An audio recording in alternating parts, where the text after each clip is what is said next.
Many of us have been there before. You love a particular drummer's sound and you want to know how they got it. You look up their gear, you learn the beats, you do your best to understand exactly what it is that makes them sound the way that they do, and now you look over to your electronic drum module, a box that can magic up any sound that you can imagine. Can you sound like them?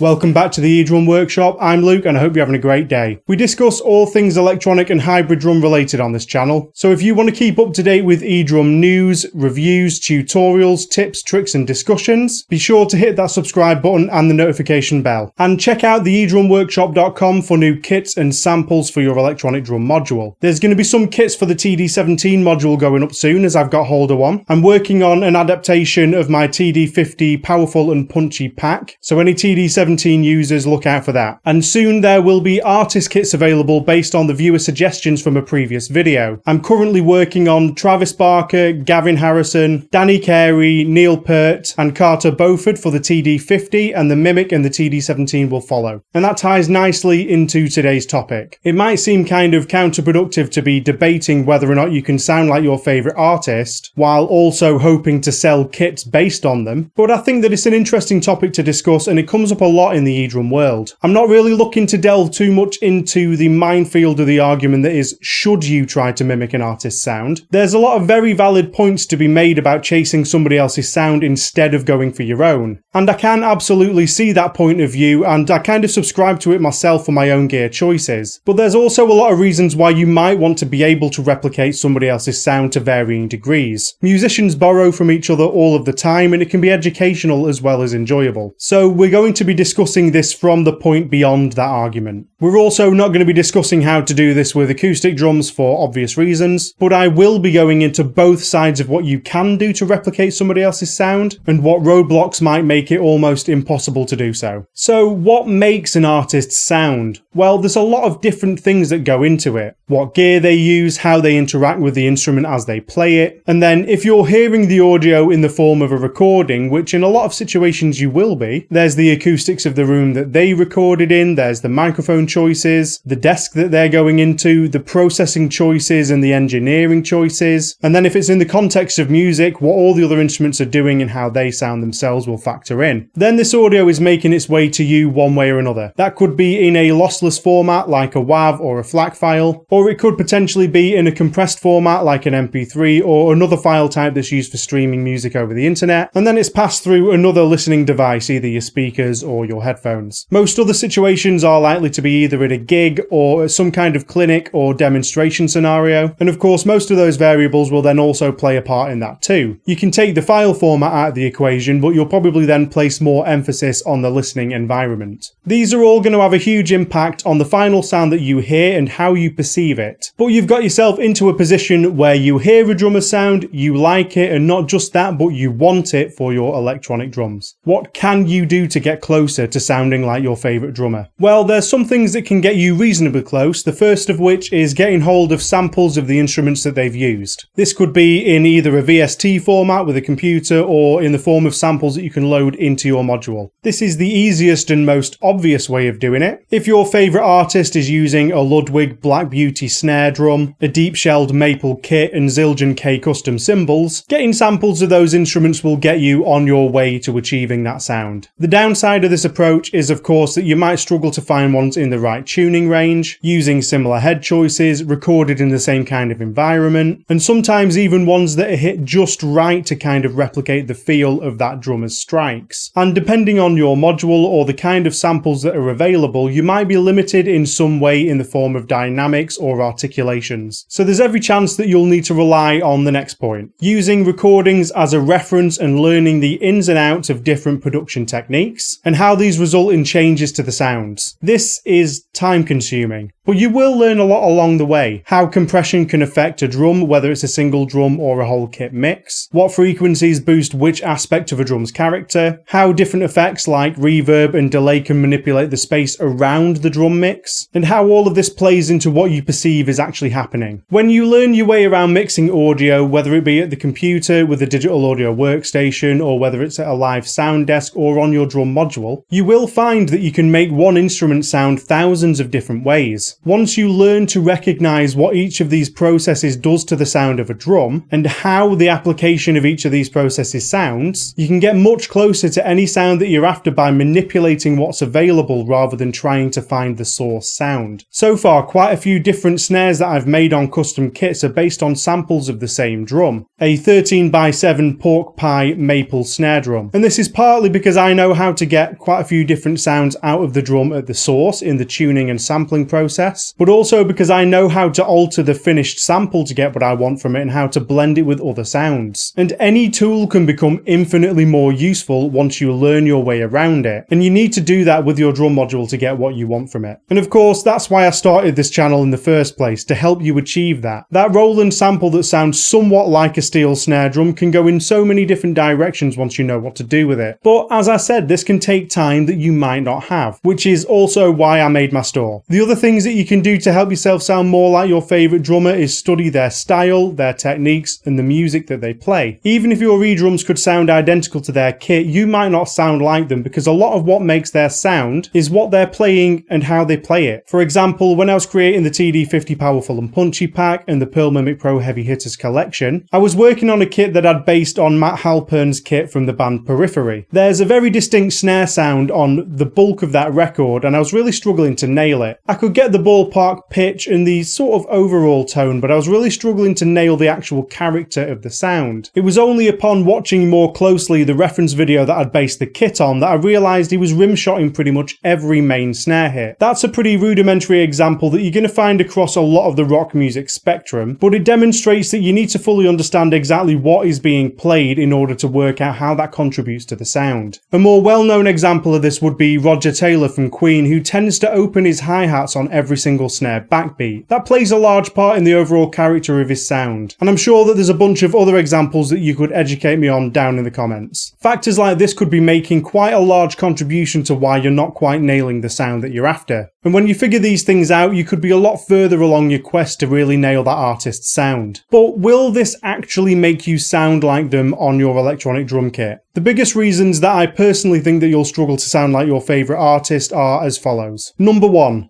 eDrums just aren't there yet. Uh-oh. He said it. There's a lot of awesome things you can do with your electronic drums, and as I've talked about in previous videos before, a lot of eDrum purists would say that it's a fool's game to try and replicate any form of acoustic sounds. And although I don't necessarily agree, I think that there's room in the market for both. They are right that there's a long way to go before we can really nail acoustic replication. Different genres will have different thresholds for how close you can get it, and a lot of the time rock music you can get pretty close, but the levels of nuance and articulation that you can get in acoustic drums just are not there yet with electronics. Everything from exactly how you hit it, what you hit it with, what your arm motion's doing, these can't be accurately represented yet with current electronic drum standards. And although a lot of products are pushing in ways that can help with immersion and realism, there's still a lot left to be worked on. The way that acoustic instruments react to being used in terms of things like dynamic, volume, timbre, these things aren't linear. They're much more intricate than quiet to loud or side to middle. And it would take either an insane sample library or a very, very detailed modelling approach to really nail it. The next reason has already been touched on as one of the things that you can do to get closer to people's sound, and that it's the most important thing about the drummer's sound typically isn't the gear that they're using, but it's how they play it. And yes, I went into how you can mimic those things in order to replicate their style, but in truth it's always going to be an impression. Much like people who do impressions of celebrities, you can study their voice, what their inflections are, and how all of the little quirks add up to a bigger picture. But ultimately, it's never going to be exactly the same as the real deal. You don't have their body and you don't have their brain. And don't try to get those, please.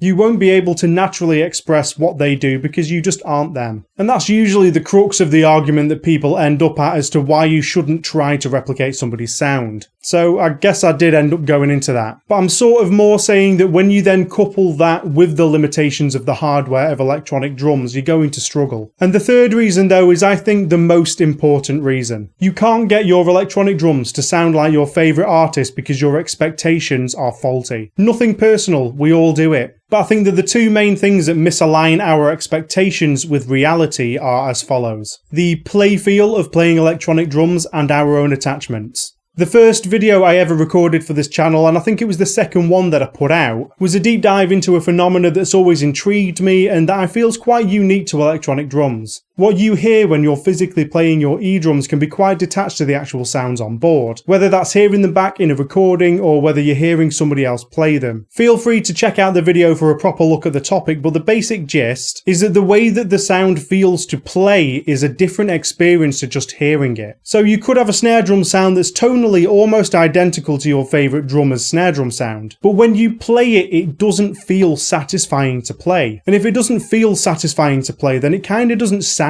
right either. And I think this is quite a large part of some people's disappointment from hearing video demos and then actually getting to play a kit themselves. And this can and does happen with acoustic drums in a room too. But I think that because of that disconnect of triggering a preloaded sound rather than acoustically making the sound happen yourself, it feels like an even more pronounced effect on eDrums. And that ties nicely into the second part. You have an emotional attachment to the music that you're listening to that is colouring your perception of how it sounds. This is usually the fundamental factor that actually drives your initial desire to get that person's sound. The music evokes something in you and the drum sound is a part of that, but it leaves you chasing that feeling. There's nothing wrong with that at all, but it does end up leading to a problem. You might be setting an impossible goal for yourself. Usually when music really resonates with you in this way, you're hearing everything in this slightly elevated state. Everything just sounds a little bit better than it might do on an actual technical level. And this means that things like the punch of that kick drum might actually be more in your head than it actually is on the recording. I've been trying to find the producer that mentioned this, but I didn't have any luck, so if anybody's ever heard of this one, let me know down in the comments. But there was a producer talking about how sometimes a snare drum can feel like it hits harder on a record than it really does, because you're anticipating it. And I think that this can be especially true of older records that aren't quite as technically polished, or maybe not quite as in your face as a lot of newer productions are. They can still sometimes feel as big and punchy as newer records because you have that attachment to them. If you were to sit down and try and dissect the mix in the way that I was talking about earlier, you might actually find that the snare drum doesn't sound as big or tonally present as you thought it did, or that the kick drum is actually a little bit limp compared to some other tracks. But what this means is that you can get a technically accurate recreation of the sound on a record, but the feeling of then playing it falls flat compared to what you're used to hearing. Ultimately, these all make it hard to get an artist's sound. With the vast tools available in the eDrum world, you can build very accurate representations, and when you play with their style, that will satisfy the bulk of people. And of course, that's what I'm aiming to offer with my own kits. But it is always useful to keep the reality of the hardware or software and our own biases in perspective when it comes down to chasing a particular idea with electronics. Whew, right, it's been a while since I've done a deep dive on a topic like this, and I really enjoyed it. If you've also enjoyed it, please let me know down in the comments and consider popping a like on the video. Have I made some good points, or am I just trying to save my own skin for when I eventually start selling these artist kits? I'll keep you updated on the progress of them either way. If you want any more in-depth electronic drum discussions, check out any of the videos up on the screen, and subscribe to the channel to keep up to date. Check out the eDrum Workshop store at theedrumworkshop.com for any new kits as and when they land, and enjoy the rest of your day. I'll see you in the next video. Cheers! And that ties nicely into the second part.